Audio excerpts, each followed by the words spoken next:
Good morning, friends. Welcome. Happy to have you here on our 202nd episode.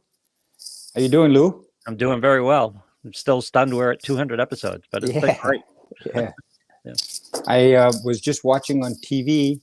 Somebody else has a podcast in on the news, and he had his 200th episode.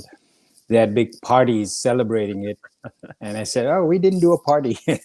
It's a worthwhile celebration. That's Yeah, we're doing something right. You get 200 episodes going.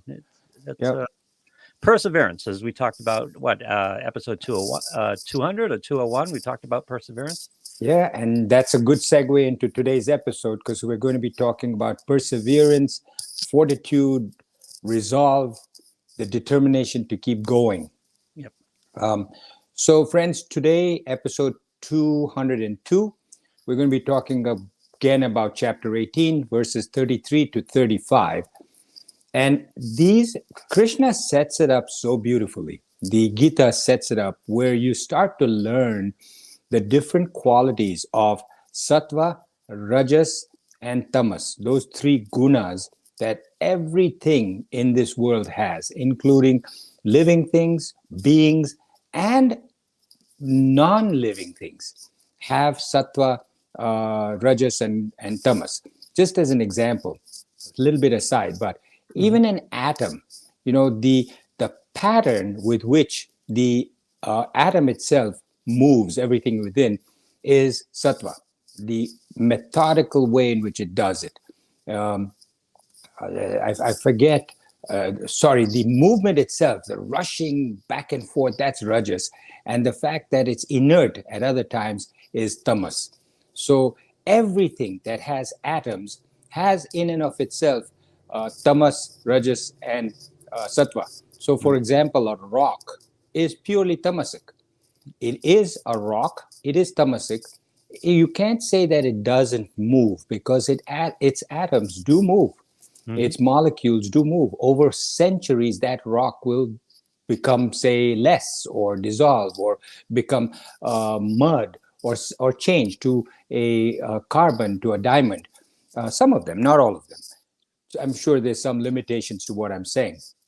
But all beings and most inanimate objects have sattva, rajas, and tamas. We don't want to get bogged down in the weeds to go into deeper and deeper. But I think we would be comfortable to say, us human beings, we are sattva, rajas, and tamas. Why is that important? Because as Krishna leads up to it, these three verses talk about the sattvic, rajasic, and tamasic dhriti. Dhriti means the resolve, the determination, the fortitude to keep going. That's to have your attention span on one thing. That's dhriti, sattvic. Next, he'll be talking about happiness, sattvic happiness, rajasic happiness, tamasic happiness. As time goes on, and we've done this for the last 9 or 10 verses, you will see that what Krishna is giving you is a very clear example, understanding of what sattva is, what rajas is, and what tamas is. Then he'll start talking about the 4 different classes of people, which the British converted to castes of people. So you have a Brahman class, a Kshatriya class, a trader class, and a manual laborer class. He's not saying that these are caste systems, but essentially he's saying the people who have more of the qualities of action, of rajas, are deemed to be kings or warriors or fighters. Those who have the ability to trade fall into the category of a tradesman, and those who are pure and sattvic fall into the category of being intellectuals. So we'll get to that when we get to that point. So let's quickly do verse 33, which talks about sattvic dhriti. Dhriti is fortitude, resolution, perseverance, etc. And sattvic means the ability to hold on to your attention without letting it run. So an attention span, for instance, that's one way of looking at sattvic dhriti. The other is whatever task you undertake, you see it through to the end so that you're not letting go halfway through in the middle because things are not working out. Right. That is characteristic of rajasic dhriti. Rajasic dhriti, if things don't go his way or her way, they say, I don't want to do this, and they drop it. Sattvic dhriti carries on right to the end. So sattvic dhriti controls the mind, controls the sense organs, including the organs of action. So sattvic dhriti doesn't let the organs of action just run away with themselves and do whatever they want to do.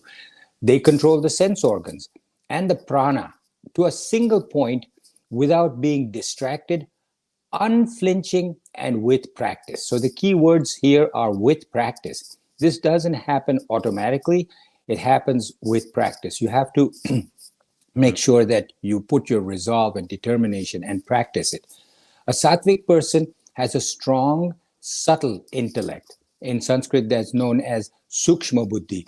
And with this strength of this, his sukshma buddhi, his subtle intellect, he keeps away from the temptations that the senses are being subject to, and keeps away from the temptations of the mind and the intellect. He uses discipline and resolve, dhriti, to control his organs of action and his knowledge, and to discipline their activities so they don't just do anything that they want to do. They all have something necessary to do, and they keep doing that properly because he's disciplining them. He keeps them within the bounds of what is taught to us in the scriptures. We are each born with the tendency to do, quote, the right things, right? Right. We grow up in society, and as we grow up, the child picks up the tendencies to do the, quote, wrong things. The two tendencies are always at war with each other, good and bad. So they are always fighting. And in the scriptures, the mythology teaches us that the gods and the demons are always fighting with each other. So it requires firm practice on your part and a life of discipline. Keep this in mind, write it down. Firm practice, a life of discipline, proper attitudes, doing karma yoga.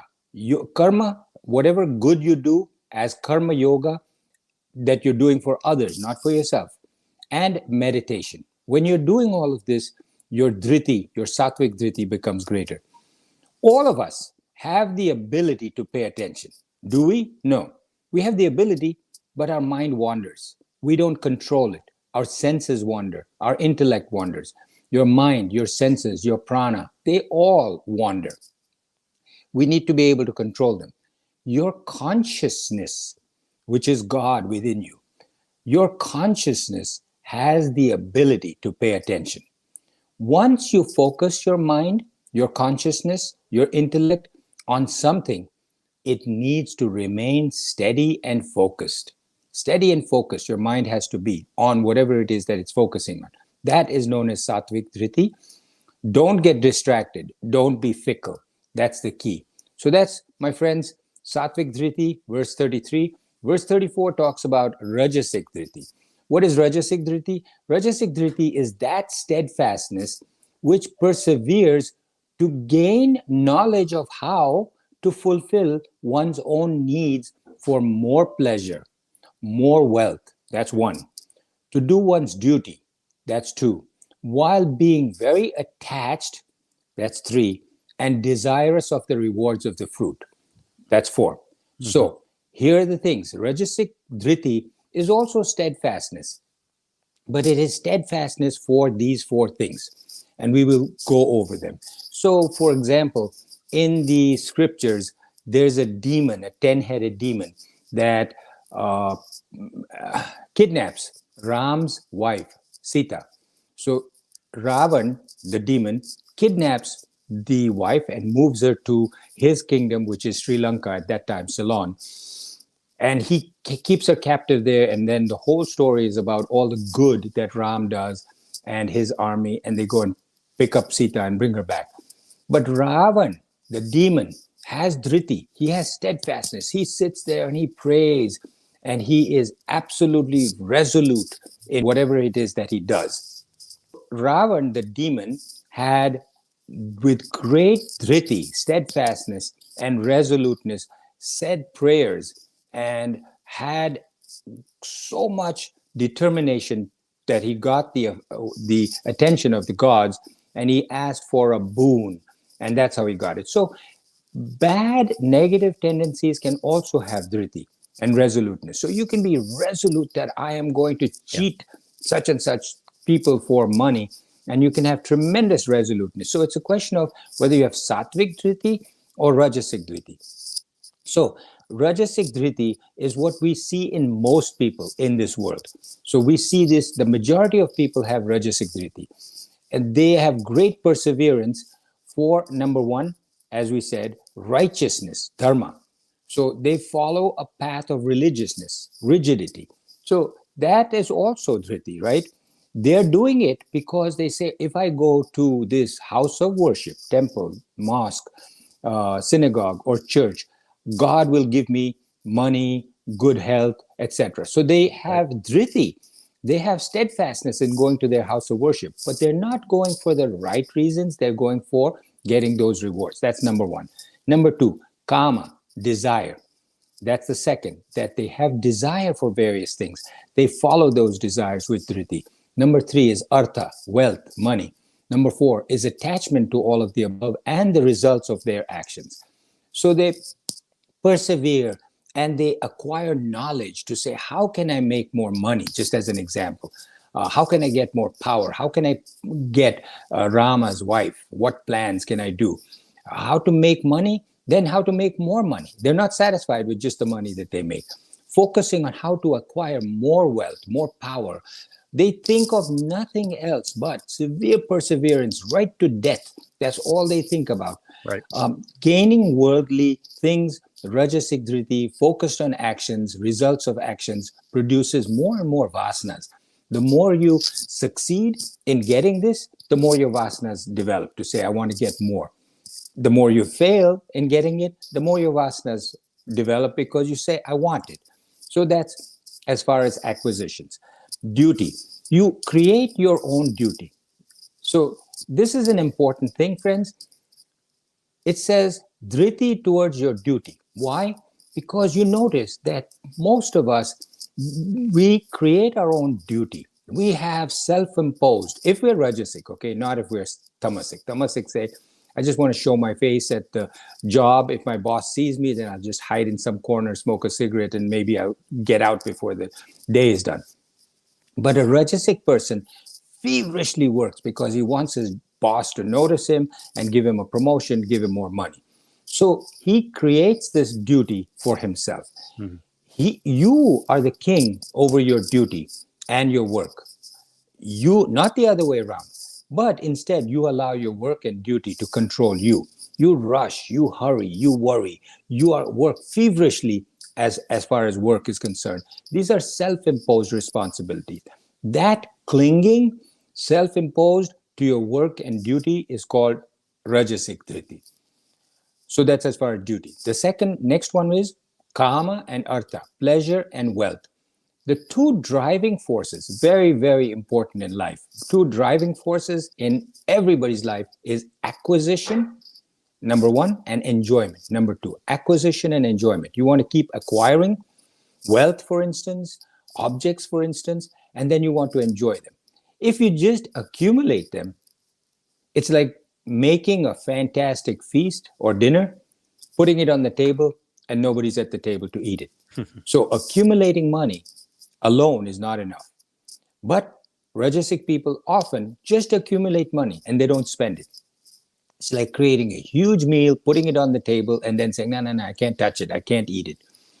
If you don't spend that money, you don't get the enjoyment. Really, money is like sense objects because essentially you can barter your money to get sense objects to fulfill your sense organs. So you acquire things, acquire things, acquire things. We are preoccupied with acquisition and enjoyment. You acquire, then you show off what you have. You hoard what you have. Acquisition gets you further and further down. The dhriti with which one clings to material motivation and sensual motivation is called called rajasic dhriti. Mhm. That perseverance. Then much attached and desirous of fruit or rewards. The mind is always thinking of the past and what mistakes you made and what didn't happen and what prevented you from becoming successful in your deal. Is always thinking of the past and the results of the future. If I do this, will I get this, etc. The attachment to the past, longing for the future, that steadfastness with which the mind clings to the past and future is called rajasic dhruti. Rajasic dhruti is always looks for opportunities. Always. It's like saying, I want to make a killing, right? That's analogous to a vulture. That's what the scriptures say. A vulture flies way up in the sky, Mhm. but where are his eyes? The vulture's eyes are always down on the ground looking for dead carcasses.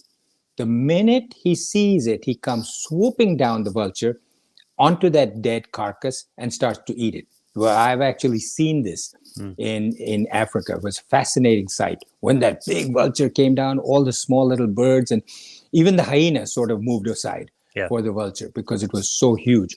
But Rajasic Dhriti is like that of a vulture. It's looking to make a killing and is looking to feed off of others to make advantages for itself. A corporate executive, Ravana, all of these people are looking to take advantage of a situation, or like Ravana, somebody else's wife, for benefits to himself. Tamasic Dhriti holds very firmly onto a false life which is imagined by him. The imagination of this tamasic person makes him develop all kinds of, number one, fears of unknown things that he imagines, Right. despair and sadness because of his uncertain future, because again of his delusional thinking about his future.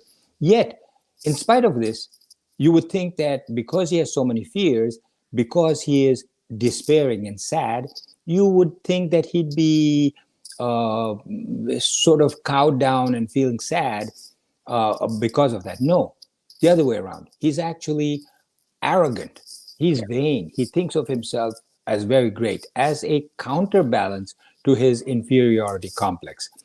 So, tamasic dhriti shows improper thinking, and such a person will not give up sleep. He will sleep. In Krishna's words, he calls it dream. He says he will dream. So, why does he say dream and not sleep? Because he's incorporating nighttime and sleep as well as daytime, because he's saying such a person, a tamasic person, not only in his sleep and his dreams, but also during the day, he's daydreaming about these different things. So he will not give up sleep or his fears, no matter how much you talk to him, or his sorrow or depression, no matter what you say to him. You will end up sad and despair, but he won't give it up because he's so fixated in a tamasic fashion. He's intoxicated with the sense organs. That's the only thing that gives him pleasure. Tamasic perseverance is that if you hold on to a false imaginary concept, imagine fears, impressions with no basis in reality. The fear is of people or of eating or holding on to it no matter what reassurance you give him. The sorrow is of the past. He cannot give up that. He becomes sad and depressed for life. The pride and arrogance and vanity that he shows is firmly holding on to these false notions, or for the rest of his life, or he holds on to things that he had from the past. Oh, I used to be the senator at such and such a state. I used to be the president of such and such. And he just keeps talking about of what he used to be. People get sick and tired of hearing it. But at the same time, he conveys the attitude of sadness, of moroseness, of depression, of anxiety. Krishna calls this sleep, as I mentioned, because of his daydreaming. And when he's awake, he has fear of one thing or another, no, of death, of fear of losing money. Why does he afraid of fear of losing money? Because he knows that he has no ability to make that money back. Not like a rajasic person that says, I'll get it, or a sattvic person. This person says, whatever money I got it by luck or chance. I don't want to lose it. So he's fearful of losing that money or his resources. Because in order to make money or to do well in life, you have to have determination. You have to put effort. This tamasic person doesn't put in any effort or use up any of his energy. So there's no resolve to change. He doesn't have this resolve. That's the same reason why he cannot give up his sadness. He won't do anything about it. No matter what you tell him to try to get out of this sadness or this fears, he will not give up this depression. Generally pervades his entire day and his entire life.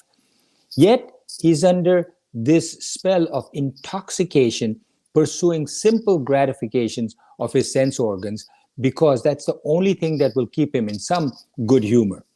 He won't listen to anybody's advice. He minimizes, in fact, other people's accomplishments, minimizes them, and inflates his own. Oh, what do you think he is? You think he's great? I used to be the senator of this state. I used to be the chief this. I used to be the president of such and such.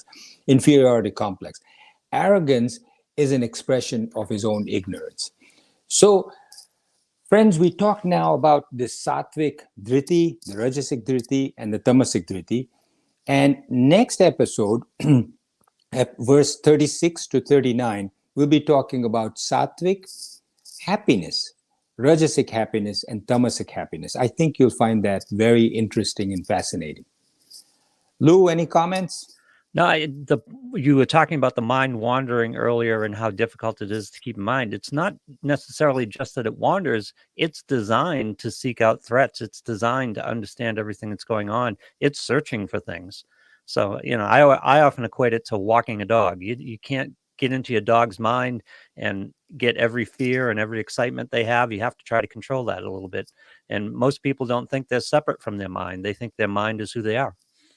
Right.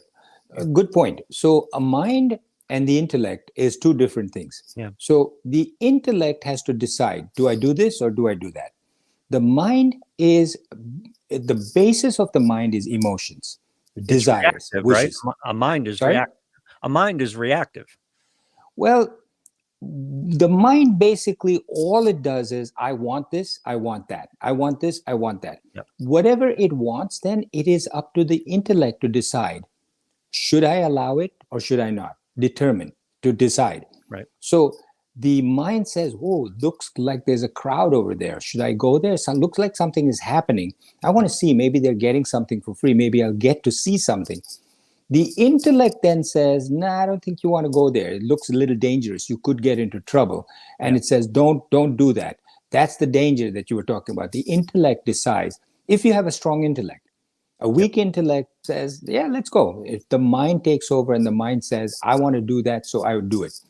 So whatever the mind wants, it essentially, as the mind gets stronger and the intellect gets weaker, the mind can actually decide for you what it wants you to do.